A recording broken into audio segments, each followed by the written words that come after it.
everybody, and welcome to a very special and very personal board game discussion video. Today's video is special because we are going to be talking about very specific and very important moments in board gaming. Now, I don't mean things like a very important game comes out or like a board game designer was born and that kind of stuff. What I am talking about is moments that are important to us as gamers. Specifically, I am talking about a very specific moment when you are playing a game, like any game. It doesn't matter how many times you played it, it doesn't matter if it's brand new or if it's age old, but you play a game and at some point your brain just goes, this is amazing. And it's just that sort of almost like a Eureka type of moment where you're just playing and then you just think, oh my god, I can't get enough of this. This is absolutely incredible. I love this, and love this. And essentially this means that we get our favorite games out of it. That's essentially what we're talking about. That moment when you know that this is a favorite game. So I'm going to tell you, I'm going to be talking about 4 examples. This exact thing has happened to me 4 times in my life so far, where I was playing a game and I just suddenly said, boom, like this is it. OMG, like this is insane. And then since that time, it is a game that I'm absolutely obsessed, well, maybe not obsessed with, but I really, really love, and I want to play more and more and more. So I'm really, really excited to hear from you guys on this subject. Now, I know it's like a little bit touchy-feely, for lack of a better term, but at the same time, this is one of the reasons why I love board games, is because we get these moments. We get this moment of pure ecstasy when we're playing a board game, and it's not something that you would expect. You don't go into a game expecting to be like, oh, this is the most amazing thing ever, but sometimes you're playing a game and you're like, holy crap, this is the most amazing thing ever. And it just sort of happens. It's amazing. So what I'm going to do, I'm going to go over my 4 personal ones in chronological order and just discuss them just a little bit, not too much though. The first one is one that, well, technically all of these are games that you're familiar with because I've talked about all of them, but the first one you guys should be very, very familiar with if you watch my channel at all. The game itself is my favorite game of all time, Cosmic Encounter. Now, this is not the version that I ordinarily talk about. Normally, I talk about the Fantasy Flight version instead, the newest one. This here is the Avalon Hill version.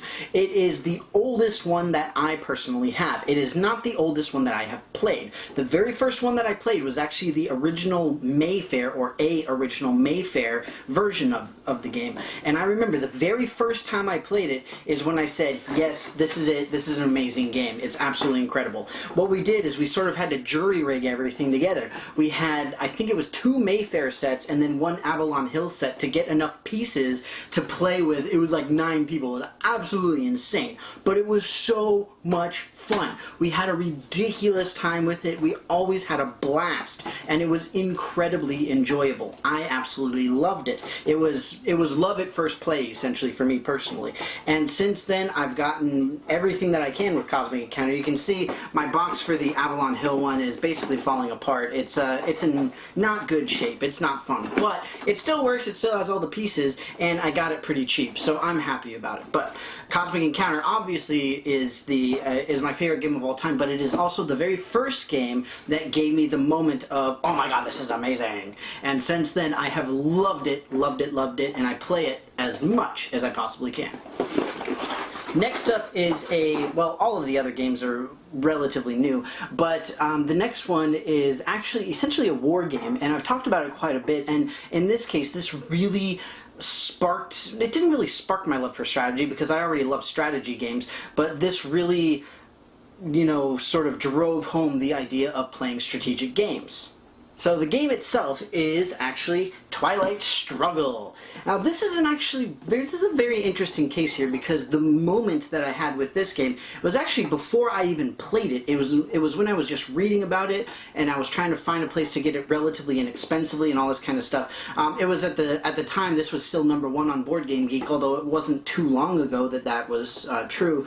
But this spoke to me on so many levels. I love the historical aspect, I love the strategic aspect, I love the war game-esque aspect, I love the fact that you get so much variety from something that really should remain relatively consistent because you've only got a limited number of cards, but you've got So many different ways to play them, so many different distributions, blah, blah, blah, blah, blah, etc., etc.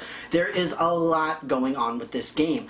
And like I said, before I even played it, I was like, this is incredible, I have to have this, I have to try it out. And then when I played it, it just absolutely solidified the entire thing for me, because I was like, yes, this is it, this is a game, this is wonderful, I absolutely love it.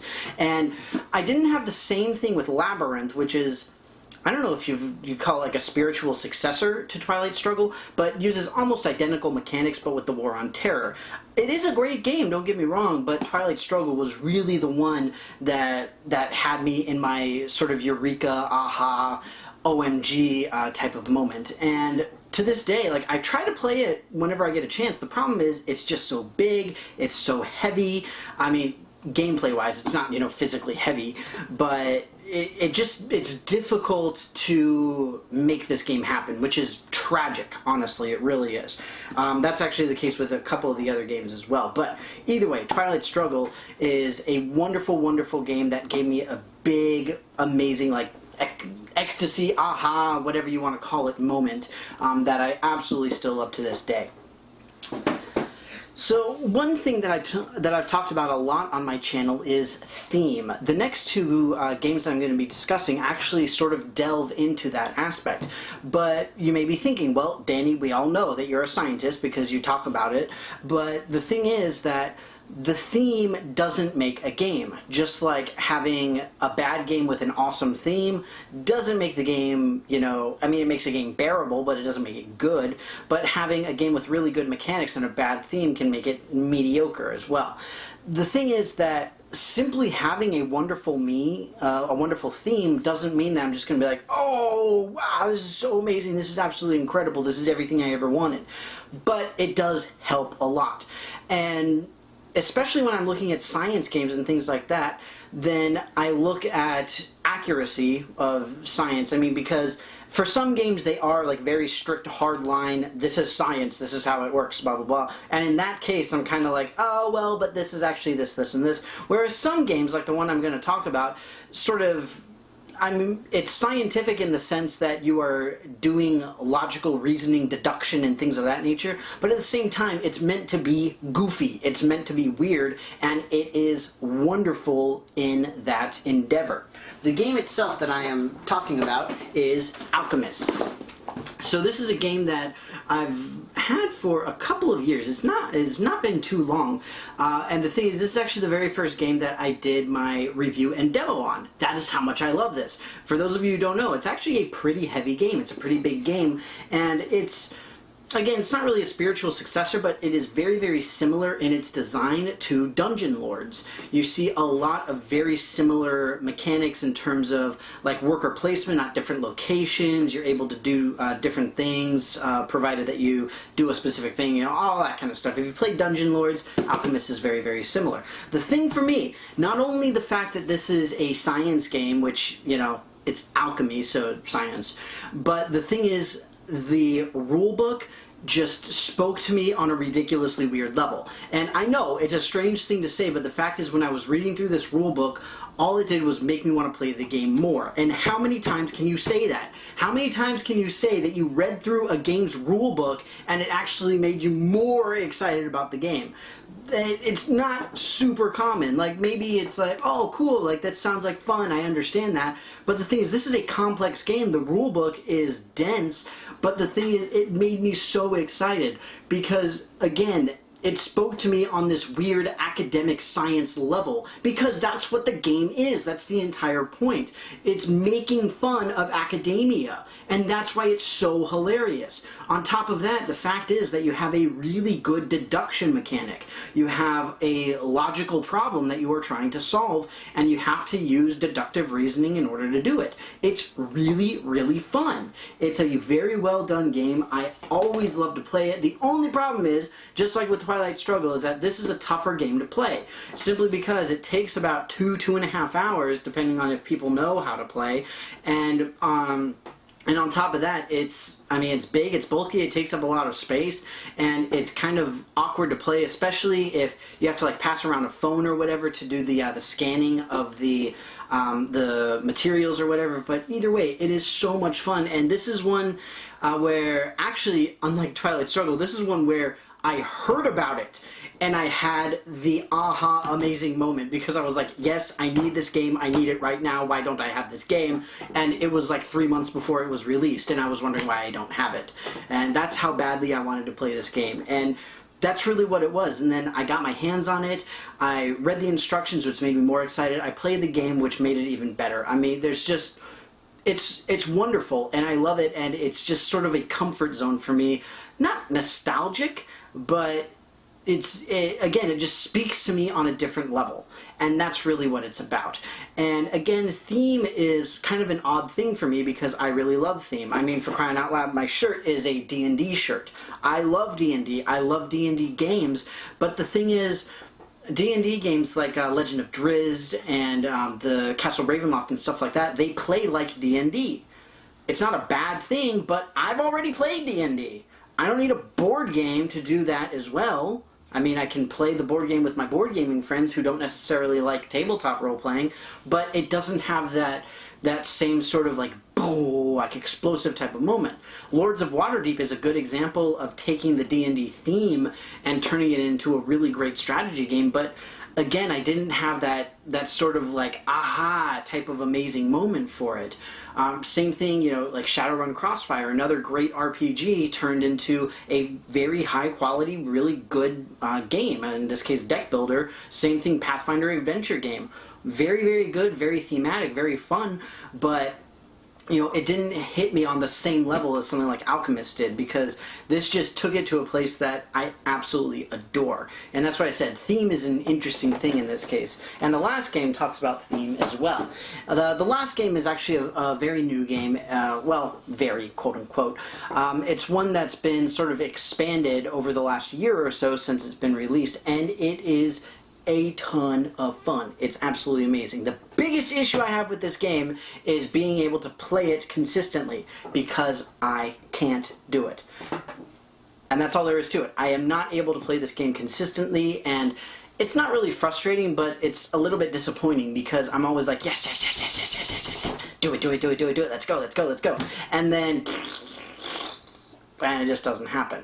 But again, it's very thematic. You guys know I am a huge fan of the games about science, huge fan about science fiction games and historical games, mythological games, you know, all these kinds of different things, and I've got a lot of them, but simply liking a theme isn't all that it takes. And this is actually an interesting game, because this wasn't immediate that I really started to enjoy it. It was actually relatively recently. But without further ado, the game itself is Time Stories. Ah, yes. So, Time Stories is the name of the game, and this right here is Prophecy of Dragons. This is the latest scenario that I own. It's not the latest one released, which is kind of sad because another new one's coming out. But suffice it to say, I started playing this, about 6 months ago, somewhere around there, and I've loved it. Don't get me wrong, I absolutely loved this game since the moment that I first started playing it, but the thing is that the moment that moment of my brain saying, this is so much fun, this is such an incredible game, actually only happened with Prophecy of Dragons, the third scenario, and it just happened a couple weeks ago. And the reason was that with Prophecy of Dragons, you've got, not to spoil anything, you've got essentially a medieval time period-esque era that contains magic, right? You have magic using characters that you are able, well, receptacles that you are able to play as. And so you do get sort of that D&D type feel because you have somewhat archetypal characters. Again, I don't want to go into anything really in detail so I don't spoil anything, but suffice it to say, Prophecy of Dragons is what really gave me that boom, that absolutely incredible moment. And the biggest reason is because of what happens. And the problem is I can't tell you what happens because then it would spoil it and it would be so sad. But the thing is, I was playing this game with my group, and one of the guys that I play with, he's one of those types where, so during Time Stories, you essentially reset on occasion, and he got a little bit frustrated with that. And I can understand it, because you literally have to take all your cards back, and then you restart from not entirely from square one, but essentially. And so then you got to think like, okay, what do we need to do? Where was this? Where was this? Blah, blah, blah, blah, blah. And you have to go to these different places. But at the same time, when we were doing this, when we were doing Prophecy of Dragons and like going in and like finishing it up and working on it, then even he was like, this is amazing, this is my favorite scenario by far. And all three of us said the same thing. We all said, this is the best scenario that we have played. It is absolutely amazing, it is a ton of fun, and for me it was that moment of pure OMG, this is absolutely incredible. I love this. I absolutely love it.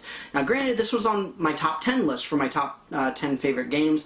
I've had it in a lot of different lists for a lot of different reasons, and all of them very good and very accurate reasons. But the thing is that it's kind of weird that it took me so long to have this moment of OMG, this is an amazing game and I absolutely love it. I've talked before about games like this, narrative, deduction style games, whether it's Time Stories or Sherlock Holmes Consulting Detective or any of the Legacy games, whether Pandemic Legacy or Risk Legacy, whatever it is, where you lack replayability. And the thing is, after this, after going through that and seeing that, I'm like, I couldn't care less. I want to play this game all the time. I don't care that I would be redoing scenarios. I'll do it with additional people, I'll run it through with them, let them do all the talking, and then I'll just, you know, if they need a tie-breaking vote or whatever, then I'm happy to provide it. But other than that, I just, oh, it's amazing. That's really what it boils down to. It's absolutely incredible. I really love it.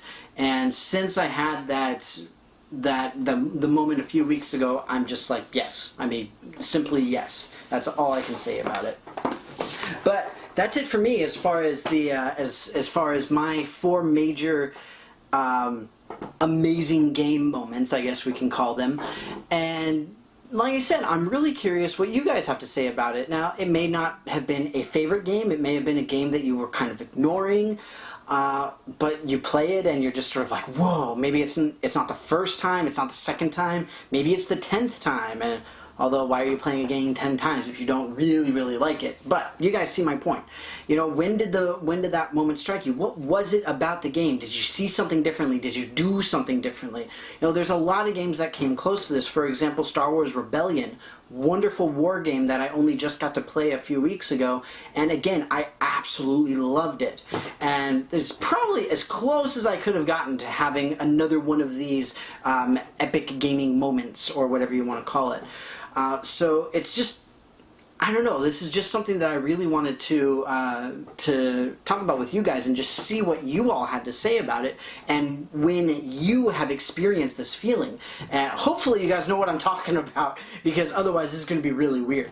But suffice it to say, please put any and all thoughts in the comments below. I want to know what your guys' favorite games are. When you realized that they were your favorite games, what was it about it? Was it just the situation? Was it the people you were playing with? Just like what was that moment?